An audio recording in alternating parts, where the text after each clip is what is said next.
One man once controlled 90% of America's oil.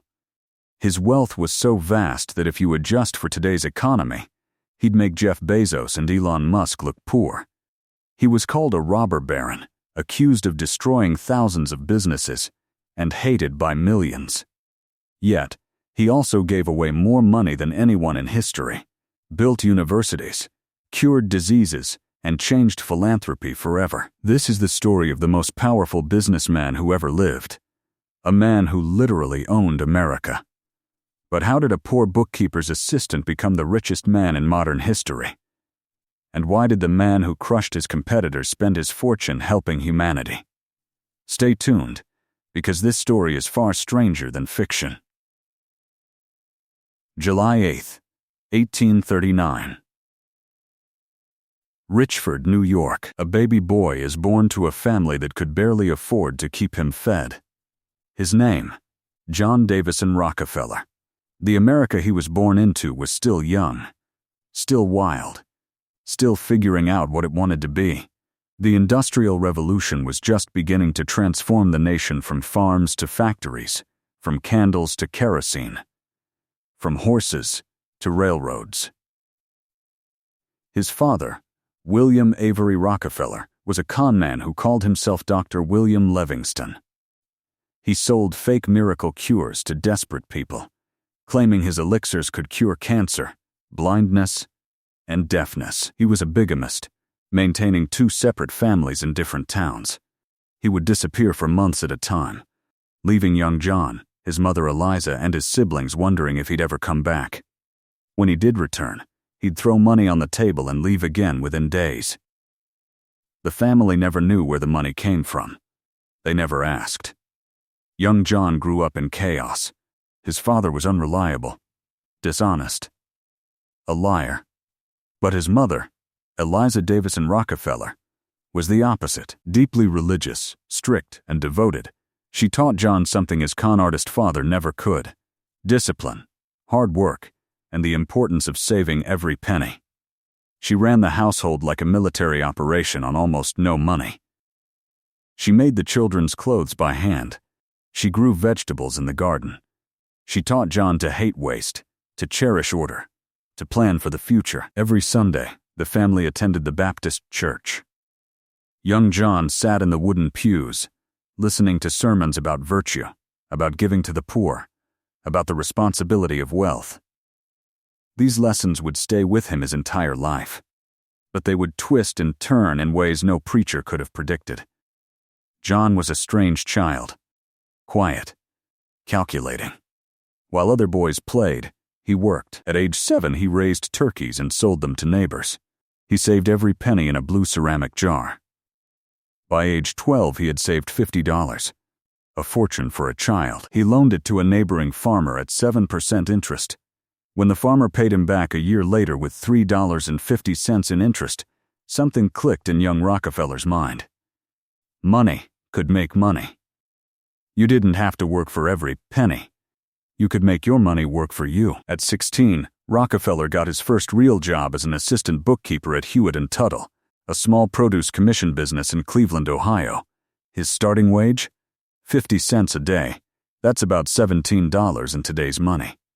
Most teenagers would have been bored by the endless columns of numbers, the tedious accounting, the monotonous routine. But Rockefeller loved it. He obsessed over it. He kept meticulous records of every penny, every transaction. He would stay late, checking and rechecking his ledgers, making sure every number balanced perfectly. His coworkers thought he was strange. His boss thought he was brilliant. Within 3 years, Rockefeller was offered a partnership in the firm. But he wanted more. At age 20, he took his life savings, borrowed $1,000 from his father at 10% interest, and started his own business with a partner, Maurice Clark. They called it Clark and Rockefeller, commission merchants in grain, hay, and meats. The business thrived. Cleveland was booming, growing, transforming. The railroads were expanding, connecting cities, creating markets. And Rockefeller had a gift. He could look at numbers and see patterns others missed. He could negotiate deals that seemed impossible. He was ruthless about costs, squeezing every unnecessary expense out of his operations. Within a year, the business was making thousands of dollars in profit. But then, in 1859, everything changed. Colonel Edwin Drake struck oil in Titusville, Pennsylvania. America went absolutely crazy. Suddenly, thousands of people rushed to Pennsylvania, hoping to strike it rich. It was like the California gold rush, but bigger, dirtier, and far more dangerous. Boom towns appeared overnight, ramshackle collections of wooden buildings, saloons and brothels. Oil derricks covered the landscape like a forest of wood and steel, pumping crude oil out of the ground 24 hours a day. The air was thick with smoke and the smell of petroleum. Men gambled everything they had, drilling holes in the ground, praying for a gusher. Some struck it rich overnight. Most went broke. The oil business was chaos. Prices swung wildly. One day, crude oil sold for $20 a barrel. A month later, it was 10 cents. Fortunes were made and lost in weeks. It was madness. But here's what most people didn't understand. Drilling for oil was a gamble. You could strike a gusher and become a millionaire overnight, or drill a dozen dry holes and lose everything. The real money, the smart money, wasn't in drilling. It was in refining. Rockefeller saw what others didn't. Everyone was focused on pulling oil out of the ground, on finding the next big strike, on gambling with geology. But raw crude oil is useless. It's thick, black, smelly sludge. You need to refine it, heat it, distill it, turn it into kerosene for lamps, into lubricants for machines, into fuel for the future. And in 1863, Rockefeller and his partner Maurice Clark, along with a chemist named Samuel Andrews, built a refinery in Cleveland. Why Cleveland? Because Rockefeller was smart. He didn't build in Pennsylvania where everyone else was fighting over the oil fields. Cleveland had something better: railroads. 2 major rail lines ran through the city, connecting it to the East Coast markets in the oil regions. That meant competition between railroads. And competition meant lower shipping costs. The refinery was small at first, just one of dozens in Cleveland. But Rockefeller ran it like no one else. He obsessed over efficiency. He hired the best chemists to improve the refining process. He studied every aspect of the operation, looking for ways to save money, to produce more, to waste less. While other refiners threw away the byproducts of kerosene production, Rockefeller found ways to sell them. Gasoline, which most people considered useless waste, he sold to factories. Petroleum jelly, he sold to pharmacies. Even the residue at the bottom of the barrels, he found buyers for. Within 2 years, the refinery was the largest in Cleveland. But Rockefeller wasn't satisfied. He looked at the oil industry and saw chaos. He saw waste. He saw inefficiency. He saw hundreds of small refiners competing, driving prices down, making barely any profit. And he had a vision. What if one company controlled everything? What if one company could bring order to the chaos? In 1865, Rockefeller bought out his partner Maurice Clark for $72,500. It was a fortune, more than most men would see in a lifetime. Clark thought Rockefeller was crazy. He thought the oil business was too risky, too unstable. He took the money and got out. It was the biggest mistake of his life. Rockefeller doubled down. He expanded the refinery. He built new facilities. He hired more workers. And he began to develop a reputation. When you did business with John D. Rockefeller, you knew exactly what you were getting. He was honest. He paid his bills on time. He delivered what he promised. But he was also ruthless. If you couldn't meet his standards, he'd find someone who could. If you tried to cheat him, he'd crush you. By 1870, Rockefeller was ready for his next move. On January 10th, he and his brother William, along with Henry Flagler, Samuel Andrews, and Stephen Harkness, founded the Standard Oil Company. Their mission was simple: control the oil industry, all of it. At the time, The oil industry was still chaos. There were hundreds of small refiners, all competing for business, all fighting for survival. Prices were unstable. Quality was inconsistent. It was a mess. And Rockefeller hated messes. So he came up with a plan. A brilliant, ruthless, and ultimately revolutionary plan. He would use the railroads against themselves. At the time, railroads were desperate for business. The Civil War had just ended, and many railroads were struggling financially. Rockefeller went to the railroad executives and made them an offer. If they gave Standard Oil massive discounts on shipping rates, he would guarantee them huge volumes of oil shipments. Stable, predictable business. The railroads agreed. They were desperate, and they didn't realize what they were agreeing to. Suddenly, Standard Oil had an enormous advantage. His competitors paid $2.40 per barrel to ship oil to the East Coast. Rockefeller paid just 10 cents. Think about that. His competitors were paying 24 times more than he was to ship the exact same product to the exact same markets. But it gets worse. Much worse. The railroads also agreed to pay Rockefeller rebates on his competitors' shipments. So every time a rival company shipped oil, a portion of what they paid went to Standard Oil. Rockefeller was literally making money off his competitors' business. This wasn't just an advantage. This was a weapon. Armed with these secret deals, Rockefeller could sell kerosene cheaper than anyone else and still make a massive profit. He went to his competitors, one by one, and made them an offer. Actually, it wasn't really an offer. It was an ultimatum. Sell your business to me at my price, or I'll destroy you. Many sold. They looked at the numbers and realized they couldn't compete. They took Rockefeller's money and got out of the business. But some refused. They were proud. They'd built their businesses from nothing. They weren't going to sell to some upstart from Cleveland. They would compete. They would fight. Rockefeller crushed them. He would drop his prices in their markets so low that he was selling kerosene at a loss. His competitors couldn't match his prices. They had to pay full freight rates. They didn't have his efficiency. They didn't have his scale. Within months, they were bleeding money. Their customers abandoned them. Their creditors demanded payment. Their businesses collapsed. And then, when they were bankrupt and desperate, Rockefeller would buy their refineries for pennies on the dollar. It was ruthless. It was brilliant. It was possibly illegal. But there were no antitrust laws yet. No one had ever seen anything like this before. No one knew how to stop it. By 1872, Standard Oil controlled 25% of the country's refining capacity. By 1878, it was 90%. 90%. Think about that. One company, controlled by one man, refining almost all of America's oil. But Rockefeller wasn't done.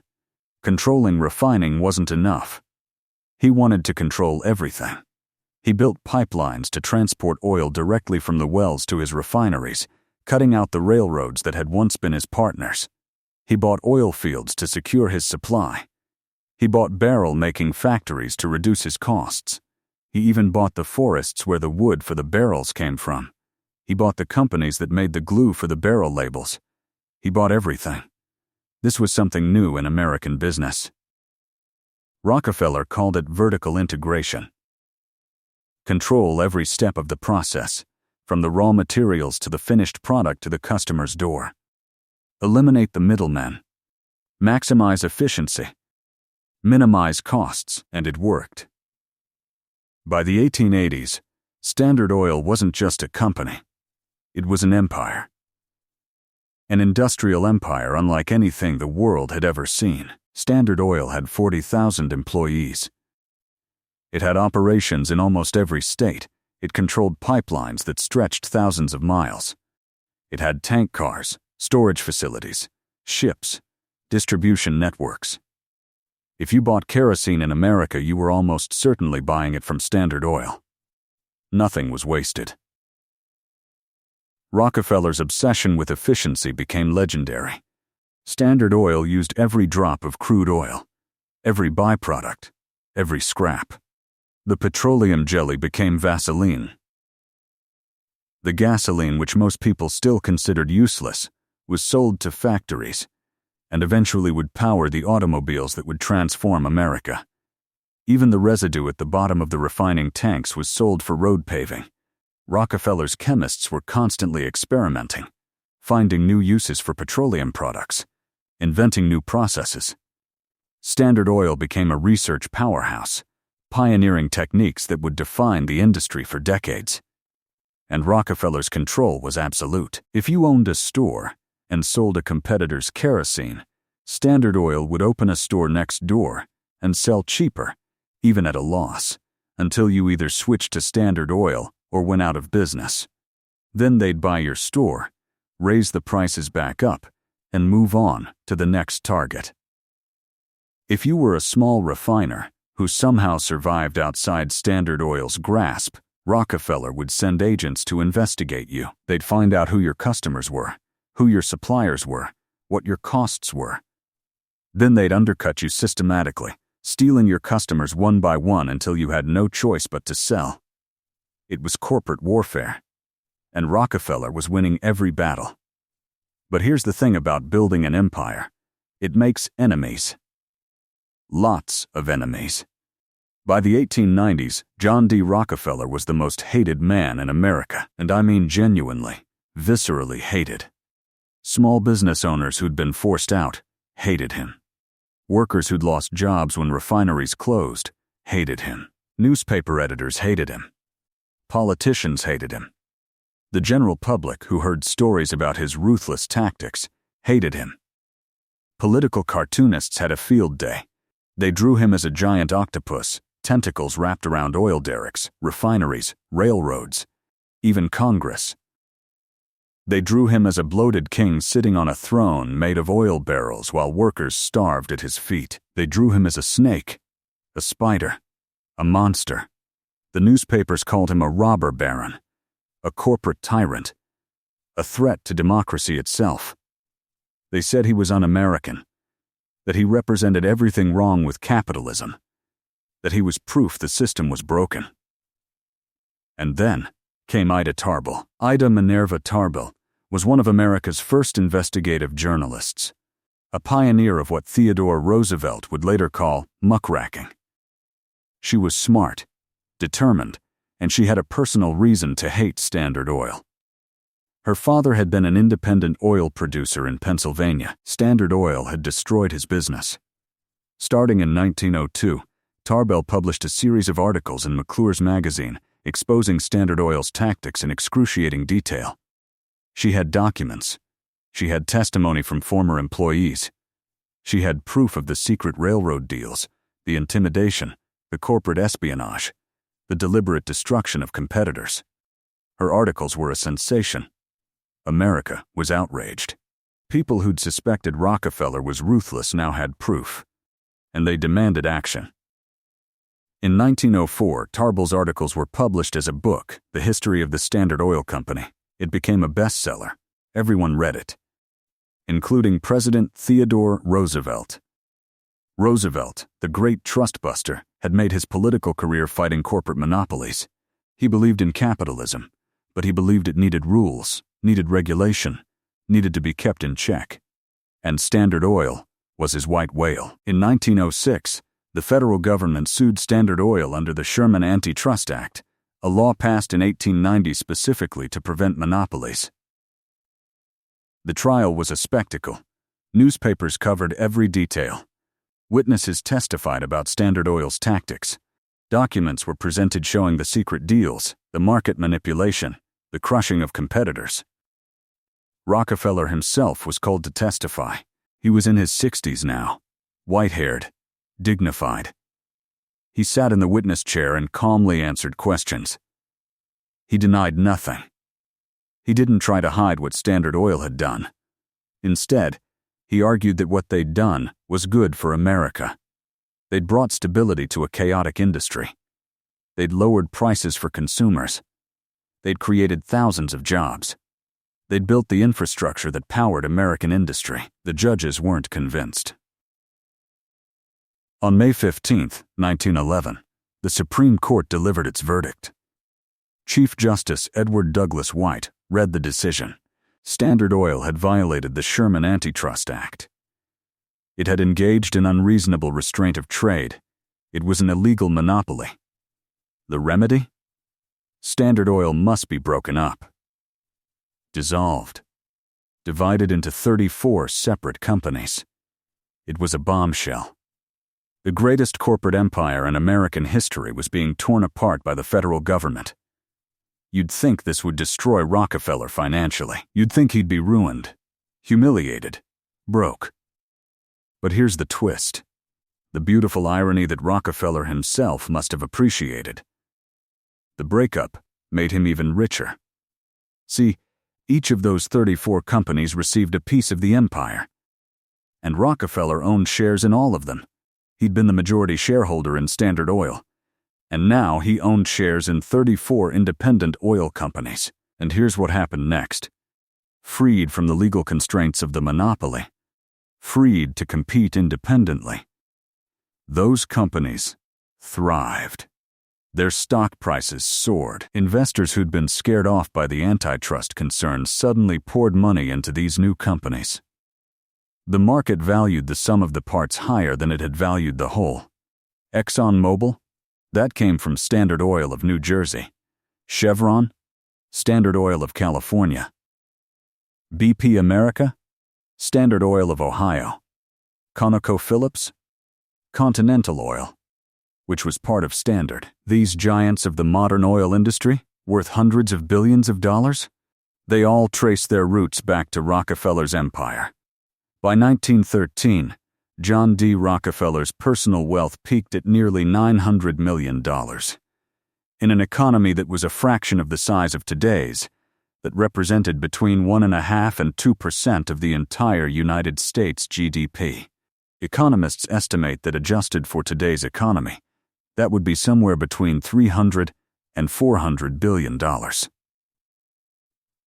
put that in perspective, Jeff Bezos at his peak was worth about $200 billion. Elon Musk at his peak, about the same.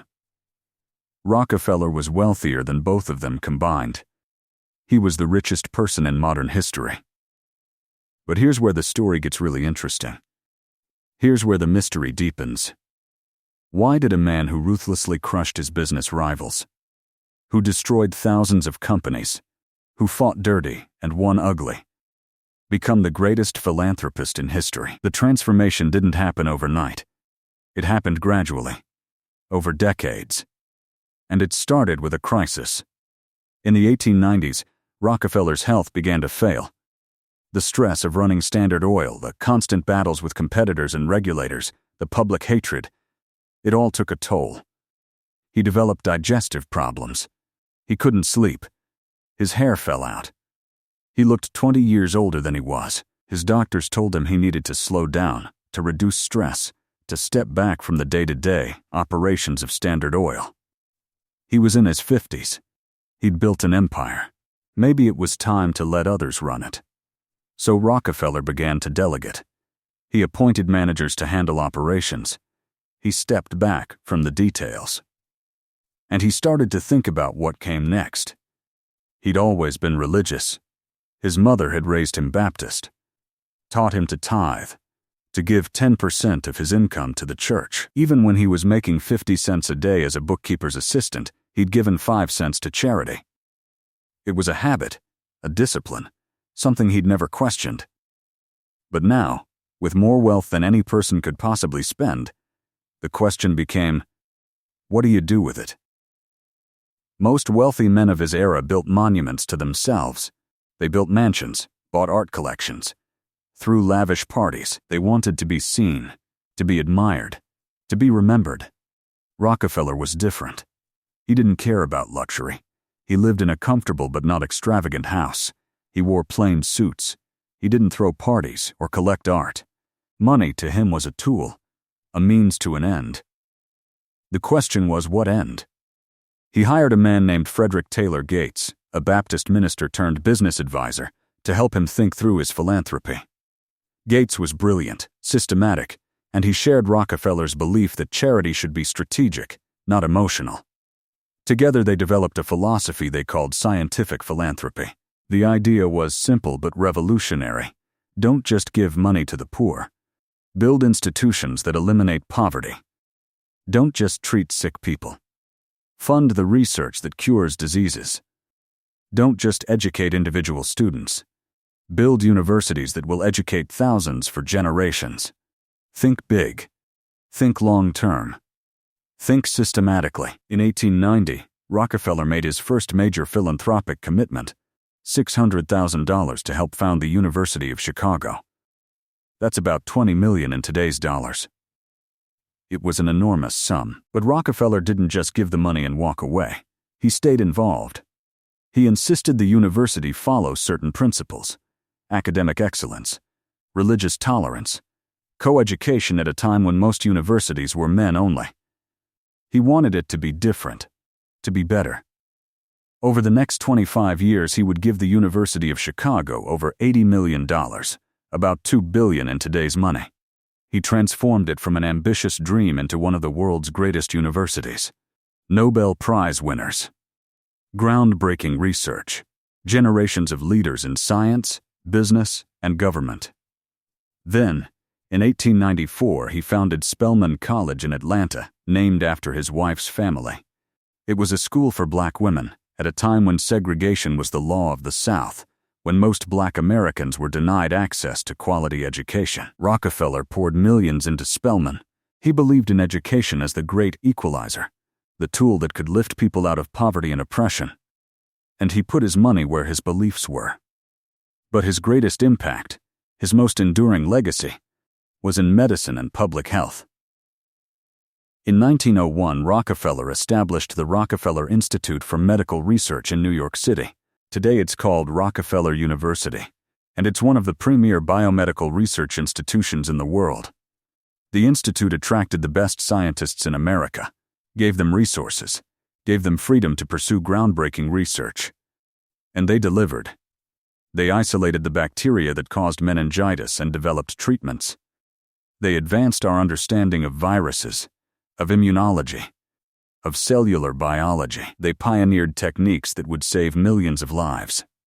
Then, in 1913, Rockefeller created the Rockefeller Foundation with a simple but ambitious mission: to promote the well-being of humanity throughout the world. The Foundation's first major campaign was to eradicate hookworm disease in the American South. Hookworm was a parasitic infection that affected millions of poor Americans, especially in rural areas.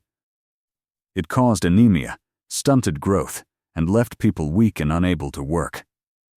It was called the germ of laziness because infected people couldn't muster the energy to be productive. The Rockefeller Foundation launched a massive public health campaign. They educated people about sanitation. They built outhouses to prevent the spread of the parasite. They treated infected patients. Within a decade, hookworm was nearly eliminated from the American South. Then they took the campaign global. They fought hookworm in the Caribbean, in Central America, in Asia. They fought yellow fever, malaria, tuberculosis. They funded medical schools in China, in Brazil, in dozens of countries. They trained thousands of doctors and nurses. They brought modern medicine to places that had never seen it before. The numbers are staggering. The Rockefeller Foundation is estimated to have saved hundreds of millions of lives over the past century. Hundreds of millions. Think about that. One man's fortune, strategically deployed, saving more lives than any doctor, any hospital, any government could dream of. And Rockefeller kept giving. In 1919, he gave $50 million, about $700 million today, to various charities in a single donation. In 1926, he gave another $15 million. He gave away money faster than his fortune could grow, and his fortune was still growing because of all those oil company stocks that kept appreciating. By the 1920s, Rockefeller had retired from business completely. He spent his final decades living quietly at his estate in Pocantico Hills, New York. He played golf every day, walked in his gardens, spent time with his family. He'd become a grandfather, and he doted on his grandchildren, teaching them the same lessons his mother had taught him: work hard, save money, give generously. He became something of a beloved figure in his old age. The hatred of earlier decades faded as people saw what he was doing with his money. He'd give dimes to children he met on the street, a quirky habit that became famous. He'd pose for photographs, looking grandfatherly and kind, a far cry from the ruthless businessman of his youth.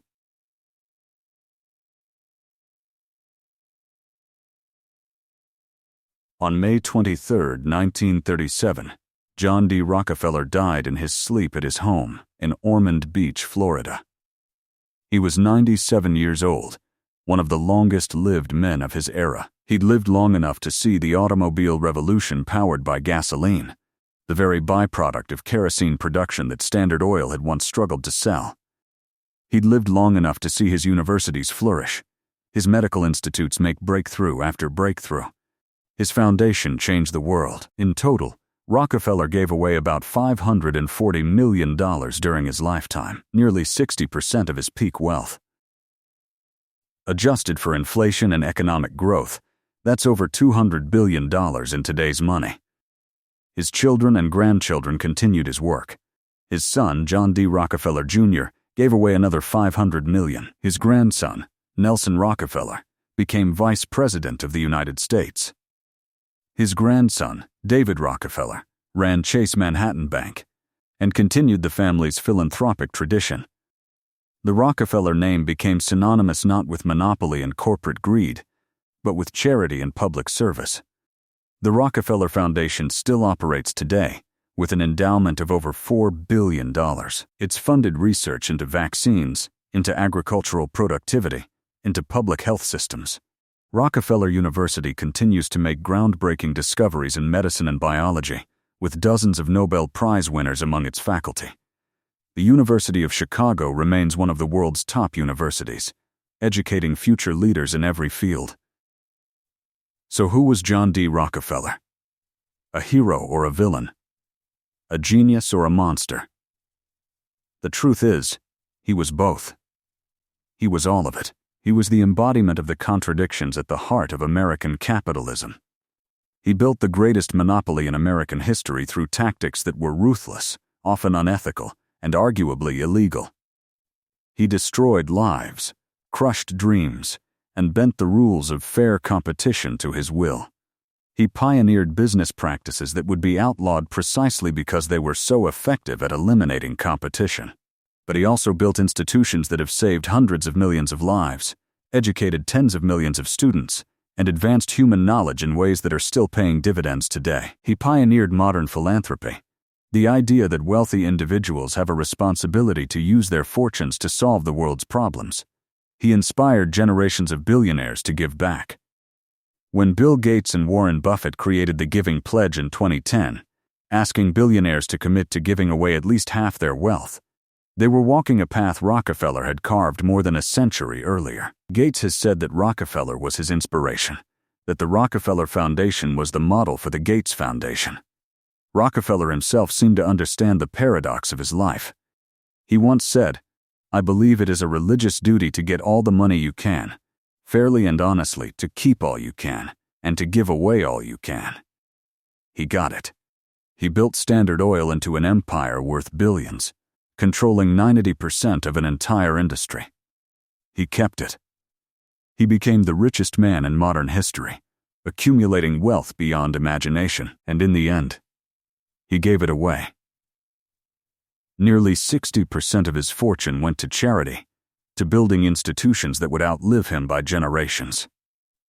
John D. Rockefeller was the man who owned America, the man who controlled the fuel that powered the Industrial Revolution, the man who invented the modern corporation and showed the world how to build a business empire.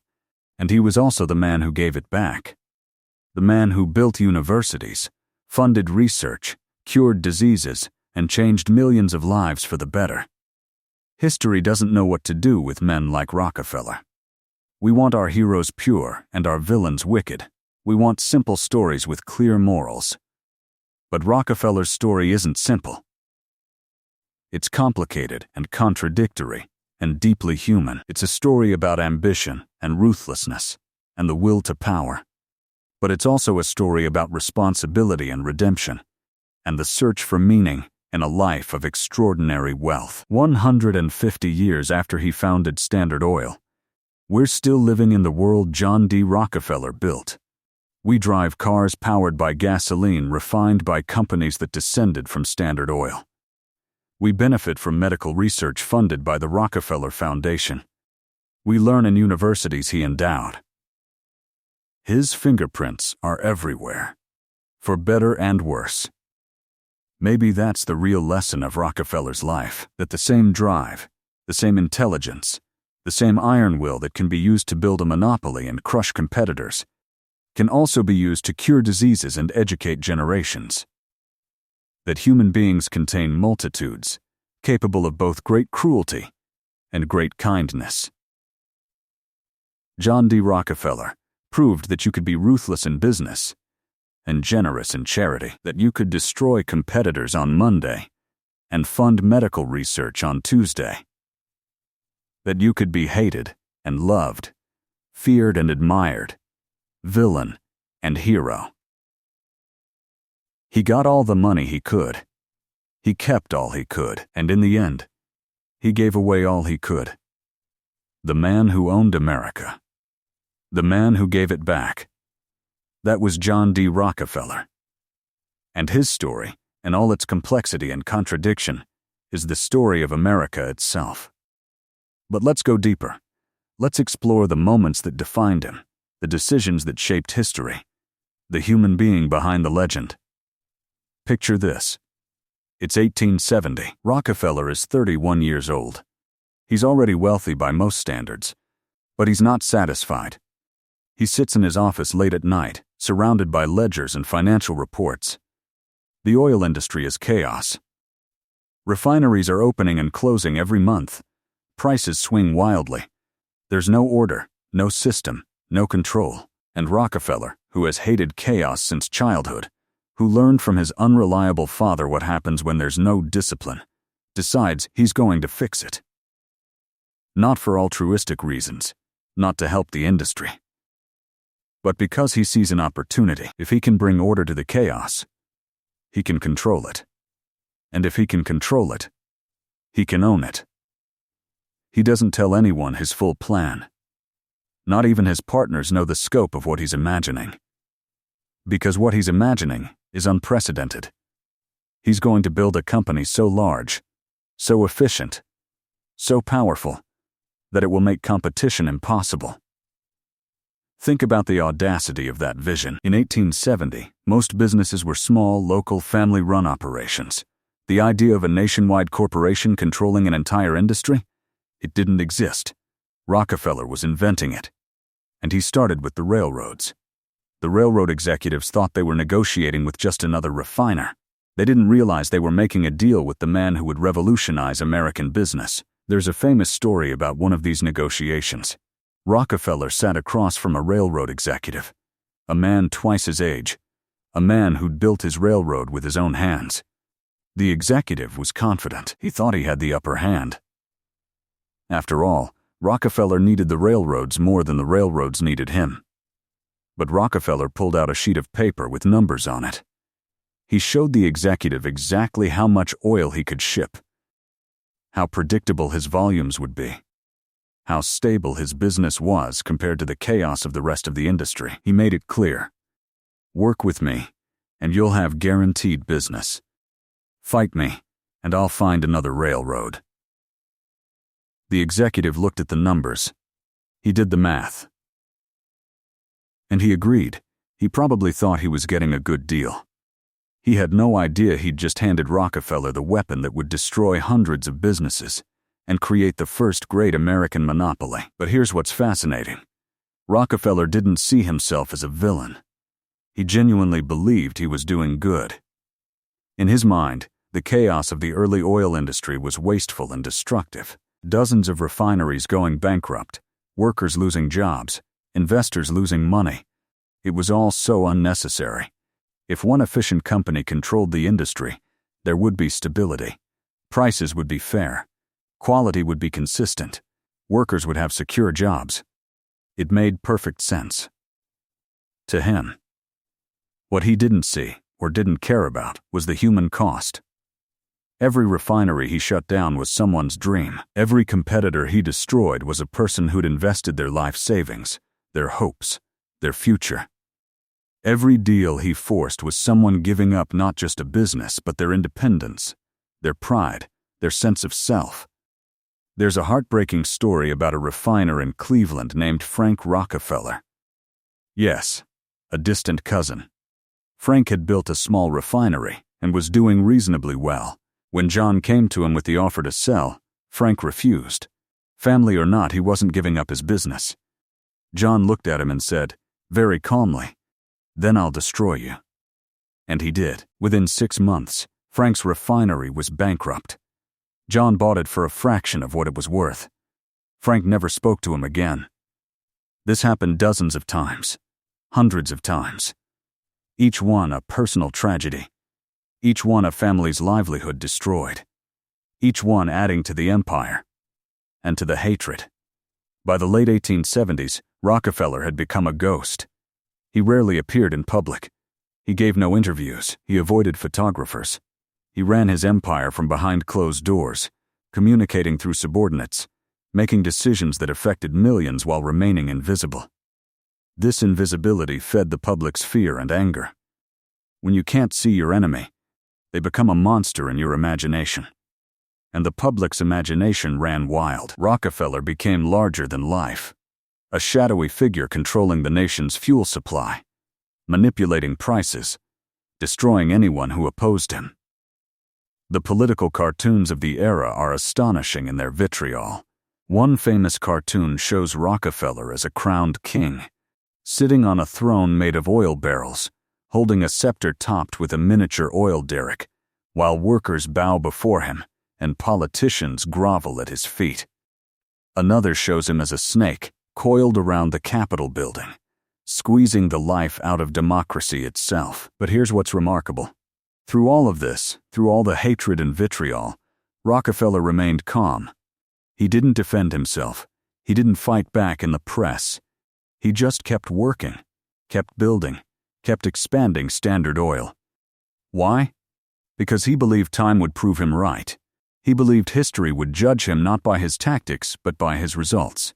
He believed that 50 years later, people would look back and see that he'd brought order to chaos, efficiency to waste, progress to an industry that desperately needed it. And in a way, he was right. Standard Oil did bring stability to the oil industry. It did lower prices for consumers. Kerosene, which had cost 58 cents a gallon in the early 1860s, cost just 7 cents a gallon by 1890. Rockefeller's efficiency made oil affordable for ordinary Americans. Millions of families could afford to light their homes at night because of Standard Oil. But he was also wrong. Because the cost of that efficiency was competition itself. The cost was innovation from smaller companies. The cost was the destruction of the free market. And ultimately, the American people decided that cost was too high. The antitrust case against Standard Oil took 5 years. 5 years of testimony, of evidence, of legal arguments. Rockefeller testified for several days. Lawyers grilled him about his business practices, his deals, his strategies. And Rockefeller remained unflappable. He answered every question calmly, precisely. Yes, he'd made deals with railroads. Yes, he'd undercut competitors. Yes, he'd bought out rivals. But he'd broken no laws. Everything he'd done was legal at the time he'd done it. The problem, the prosecutors argued, was that what he'd done shouldn't have been legal. That's why they'd passed the Sherman Antitrust Act. And that's why Standard Oil had to be broken up. When the Supreme Court finally ruled against Standard Oil in 1911, Rockefeller was 71 years old. He'd already stepped back from day-to-day operations. He'd already started focusing on his philanthropy. In some ways, the ruling was almost anticlimactic. But the financial impact was extraordinary. On the day of the ruling, Standard Oil's stock price dropped. Everyone assumed the breakup would destroy value. But within weeks, something unexpected happened. The stock prices of the individual companies started rising. and rising. And rising. Investors realized that these 34 companies, freed from the legal cloud of monopoly, freed to compete independently, were actually more valuable than the whole had been. The market was pricing in their growth potential, their ability to innovate, their freedom to operate without federal oversight. Rockefeller, who owned shares in all 34 companies, watched his fortune grow even as his empire was dismantled. It must have been a strange feeling, vindication and defeat all at once. But by then, his focus had shifted. He was obsessed now not with building wealth, but with giving it away effectively. Let me tell you about one of his most remarkable philanthropic efforts, one that's often overlooked: his support for medical education. In the early 1900s, American medical education was a disaster. There were over 160 medical schools in the United States, and most of them were diploma mills. You could buy a medical degree for a few $100s. Actual medical training? Minimal. Understanding of modern science? Almost none. People were dying because their doctors were quacks, literally. The practice of medicine in America was decades behind Europe. Rockefeller decided to fix this. In 1910, he funded a comprehensive study of medical education in America, led by Abraham Flexner. The Flexner Report, as it became known, was scathing.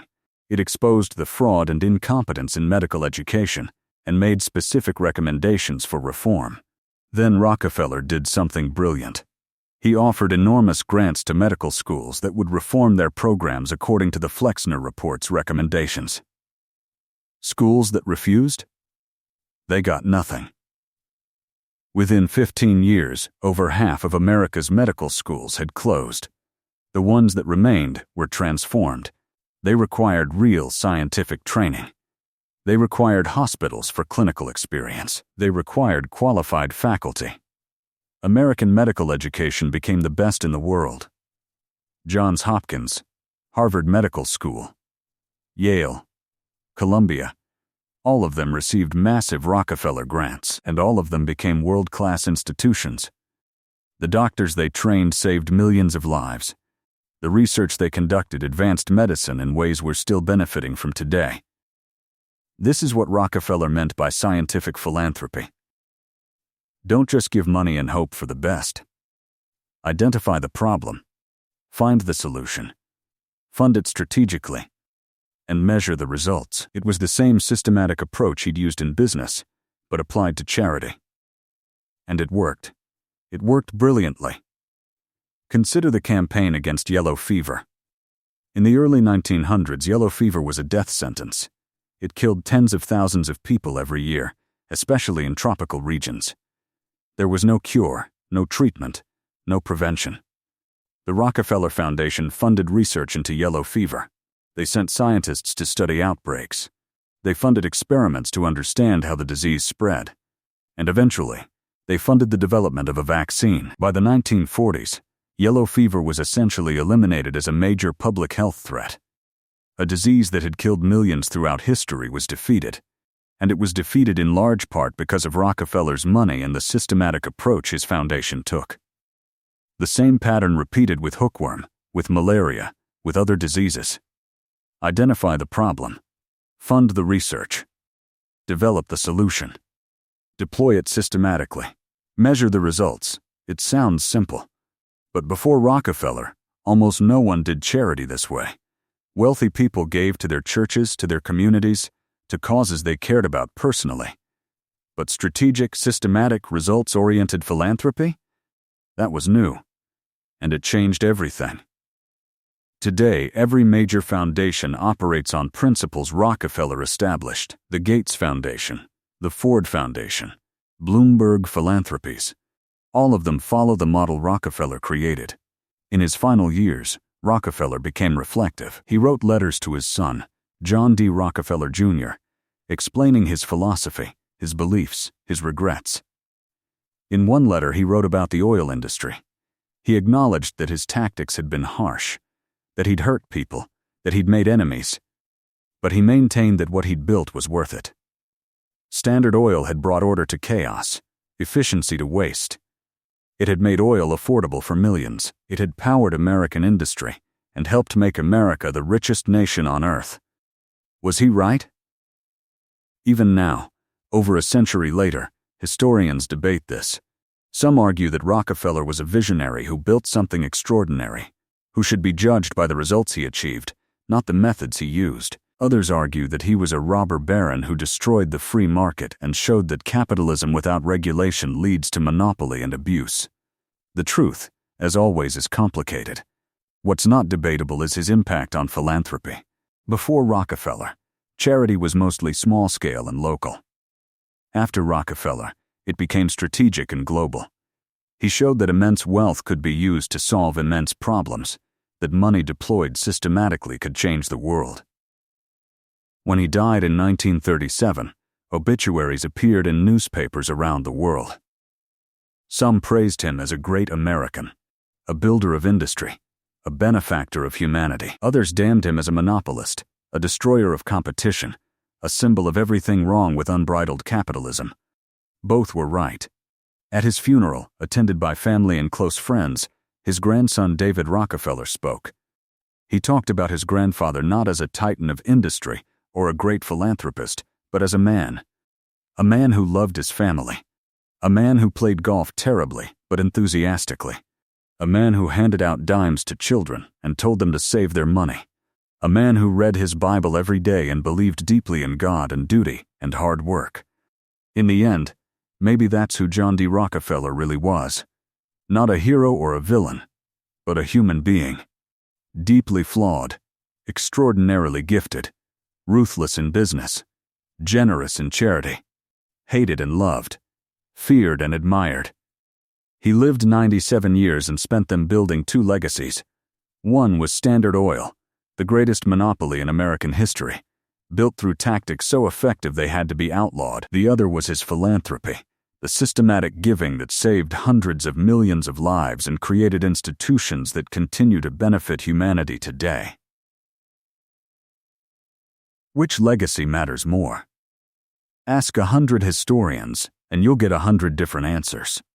But ask the students at the University of Chicago, educated because of Rockefeller's money. Ask the women at Spelman College, given opportunities they never would have had. Ask the millions of people who didn't die from yellow fever or hookworm or malaria because of vaccines developed with Rockefeller funding. Ask the patients treated by doctors trained at medical schools Rockefeller reformed. They'll tell you the answer. John D. Rockefeller got all the money he could. He kept all he could. And he gave away all he could. And in doing so, he changed America and changed the world. For better and worse. Forever. But there's more to this story. There are layers we haven't explored, moments that reveal the complexity of the man behind the myth. Let's talk about his marriage. In 1864, when Rockefeller was 25, he married Laura Celestia Spelman, known to everyone as SETI. She was the daughter of a successful businessman and Ohio state legislator, a woman of intelligence and strong moral convictions. She was also a committed abolitionist who had helped fugitive slaves escape to Canada via the Underground Railroad. Their marriage lasted 48 years, until her death in 1915. By all accounts, it was a loving partnership. SETI managed the household and raised their children while John built his empire. She was deeply religious, even more so than John, and she influenced his philanthropic interests, especially in education and civil rights. Here's something remarkable. Despite being one of the wealthiest families in America, the Rockefeller household was run with almost Spartan discipline. SETI kept detailed household accounts, just as John kept detailed business accounts. The children were given allowances and required to keep ledgers of their spending. They had to earn extra money by doing chores. Kill a fly, earn 2 cents. Weed the garden, earn 10 cents. This wasn't because the family couldn't afford luxury. It was because John and SETI believed in teaching their children the value of money, the importance of work, the danger of waste. They wanted their children to understand that wealth was a responsibility, not just a privilege. Their son, John D. Rockefeller Jr. later recalled that his father would walk around the family estate turning off lights to save electricity, repairing dripping faucets to save water, salvaging nails from old boards to use again. The richest man in America, worth hundreds of millions, saving pennies on nails. Was this miserly? Or was it principled? Rockefeller would have said it was principled. Waste was sin. Efficiency was virtue. It didn't matter how much money you had. What mattered was using it wisely. This extended to his business practices as well. There's a famous story about a Standard Oil facility where barrels of kerosene were being sealed with 40 drops of solder. Rockefeller visited the facility, observed the process, and asked, "Could you do it with 39 drops?" The workers tried 39 drops. Some barrels leaked. They tried 38 drops. The barrels held. By reducing the solder by 2 drops per barrel, and with Standard Oil producing millions of barrels per year, Rockefeller saved thousands of dollars annually. More importantly, he saved thousands of pounds of solder that could be used elsewhere. This is the level of detail Rockefeller brought to everything. Nothing was too small to optimize. Nothing was too minor to improve. This obsession with efficiency, with eliminating waste, with maximizing productivity, it's what made Standard Oil so dominant. No competitor could match this level of operational excellence. But it also made Rockefeller cold to some people. Inhuman. How could someone care so much about 2 drops of solder and so little about the hundreds of workers he'd laid off when he closed competitors' refineries? The answer is that Rockefeller didn't see a contradiction. In his mind, making Standard Oil more efficient, more productive, more profitable, benefited everyone in the long run. More efficiency meant lower prices for consumers. More profits meant more jobs at Standard Oil facilities. And ultimately, more wealth meant more money for philanthropy. He genuinely believed this. Whether he was right is another question. Let's talk about his relationship with the press. In the late 1800s and early 1900s, Rockefeller was the most written about businessman in America, and almost everything written about him was negative. Newspapers portrayed him as greedy, ruthless, heartless. Editorial cartoons depicted him as a monster. Investigative journalists like Ida Tarbell exposed his business practices in excruciating detail. And through it all, Rockefeller remained silent. He gave almost no interviews. He made almost no public statements. He didn't defend himself or Standard Oil. He just ignored it all and kept working. Why? Because he understood something that many successful people never learn. You can't control what people think about you, so don't waste energy trying. Focus on what you can control, your actions, your decisions, your results. Let history be the judge. It drove his critics crazy. They wanted him to respond, to defend himself, to engage. His silence made him seem even more sinister, more calculating. If he wouldn't defend his actions, people assumed he must know they were indefensible. But Rockefeller had a different view. He believed his actions spoke for themselves. Standard Oil's success spoke for itself. His philanthropy, when he began it in earnest, would speak for itself. He didn't need to explain, or justify, or defend. Time would tell the story. And in a strange way, he was right. A century after his death, we're still arguing about John D. Rockefeller. Still trying to figure out whether he was a hero or a villain, still grappling with his legacy. He remains relevant, controversial, fascinating. How many businessmen from the 1800s can you say that about? Now let's explore one of the most fascinating aspects of Rockefeller's philanthropy, his support for black education in the segregated South. Remember, this was the late 1800s and early 1900s. Jim Crow laws were in full effect. Segregation was legal and enforced. Most white Americans, including most northern whites, believed in black inferiority. The idea of spending significant money on black education was radical, even dangerous. But Rockefeller, influenced by his abolitionist wife and his Baptist faith, believed in education as a fundamental right. He believed that all people, regardless of race, deserved the opportunity to improve themselves through learning. So he funded black schools and colleges throughout the South. Not just Spelman College, though, that was his largest commitment. He funded dozens of institutions. He funded teacher training programs. He funded libraries and laboratories and dormitories. White supremacists in the South were furious. They saw Rockefeller's philanthropy as Northern interference, as an attempt to upset the racial hierarchy. Some threatened violence against the schools he funded. Some called for boycotts of Standard Oil products in southern states. Rockefeller didn't back down. He kept funding black education, quietly, systematically, generously, not because it was popular or profitable, but because he believed it was right. This is the complexity of the man. He would ruthlessly destroy a business competitor without hesitation, but he would also spend millions educating black students in the segregated South, knowing it would make him enemies, knowing it might hurt his business interests, not caring. What do you do with someone like that? How do you judge them? Here's another story that reveals Rockefeller's character. In 1913, there was a horrible tragedy at a coal mine in Ludlow, Colorado. The mine was owned by Colorado Fuel and Iron, a company in which Rockefeller had a significant but not controlling interest. Miners had been on strike for months, demanding better pay and safer working conditions. They were living in tent colonies with their families.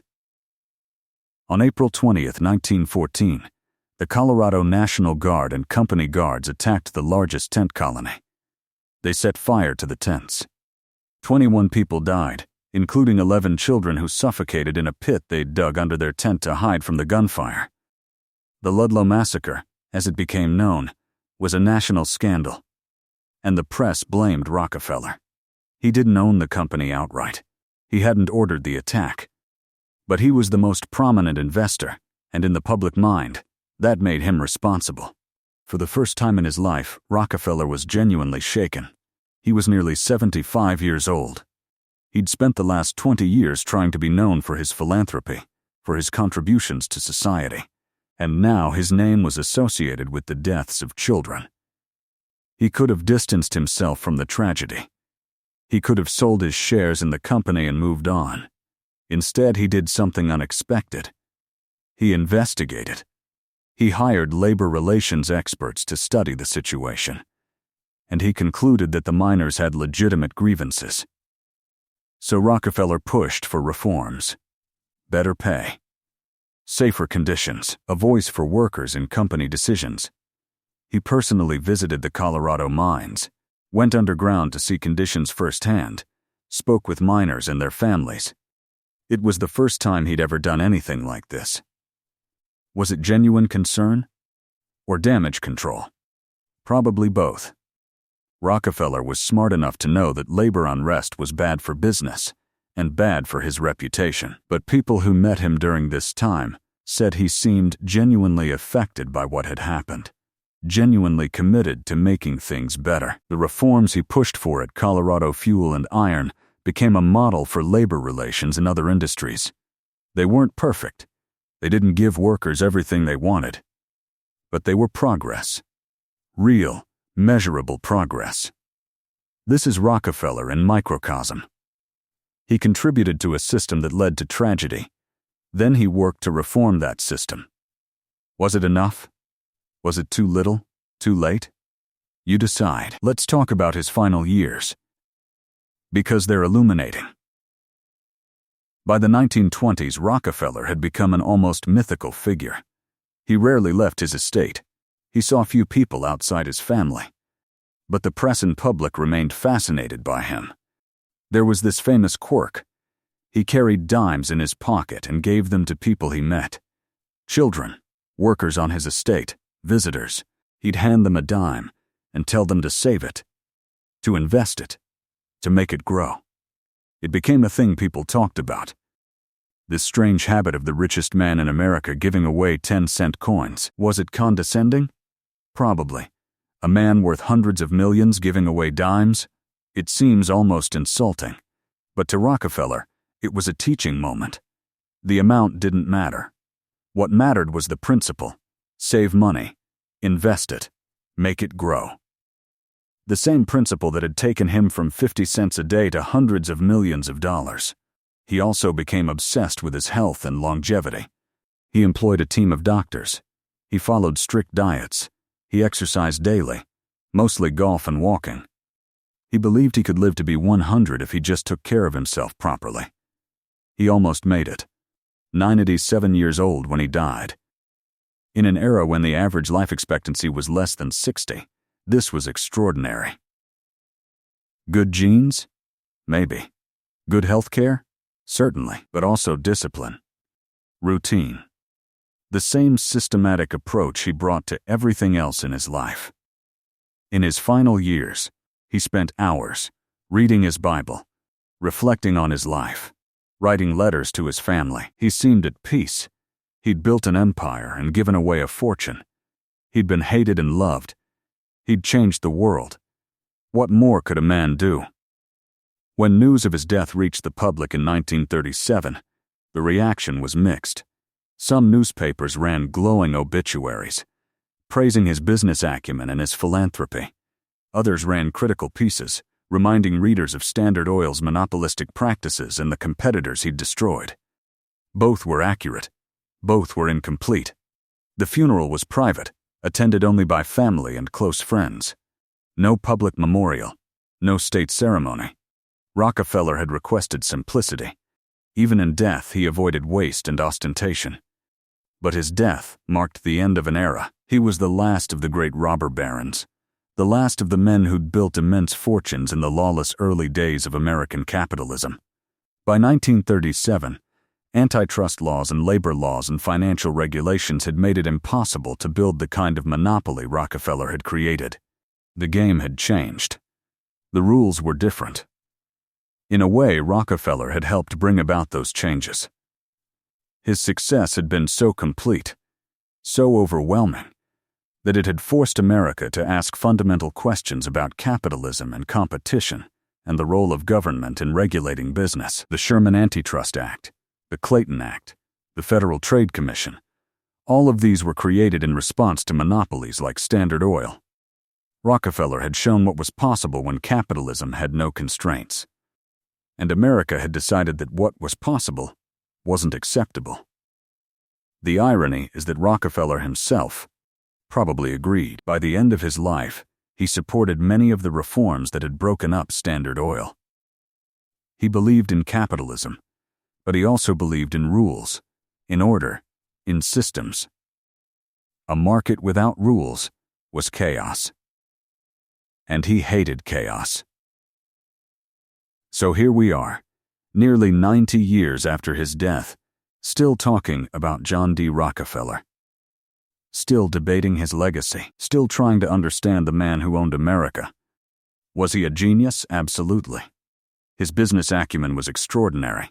His understanding of efficiency, of vertical integration, of strategic thinking, these were decades ahead of his time. Business schools still teach his methods. Was he ruthless? Without question. He destroyed competitors without mercy. He manipulated markets. He used his power to crush anyone who stood in his way. Was he generous? The numbers don't lie. He gave away over $500 million, created institutions that have saved hundreds of millions of lives, pioneered a model of philanthropy that continues to shape how billionaires give money today. Was he hypocritical? Maybe. He claimed to be a devout Christian while engaging in business practices that were arguably immoral. He preached the value of competition while building a monopoly. He talked about fairness while rigging the system in his favor. Or maybe he was just human, deeply flawed, extraordinarily talented, capable of great cruelty and great kindness. A walking contradiction who embodied both the promise and the peril of American capitalism. John D. Rockefeller. The man who owned America. The man who gave it back. The robber baron who became the greatest philanthropist. The monopolist who funded universities and cured diseases. The most hated man in America who ended his days beloved by many. His story is complicated Because life is complicated. History is complicated. People are complicated.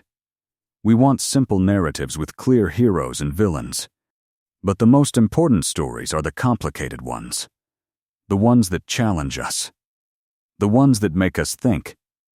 Rockefeller makes us think about wealth and power and responsibility, about the costs of efficiency and the value of competition, about redemption and legacy, and the question of how we should judge extraordinary lives.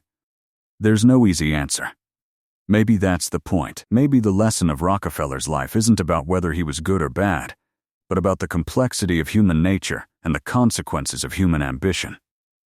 He got all the money he could, fairly and honestly according to the laws of his time, ruthlessly and unfairly according to modern standards. He kept all he could, building wealth beyond imagination, and he gave away all he could, creating a legacy of philanthropy that continues to benefit humanity today. The man who owned America. The man who gave it back. That was John D. Rockefeller. And we're still living in the world he created.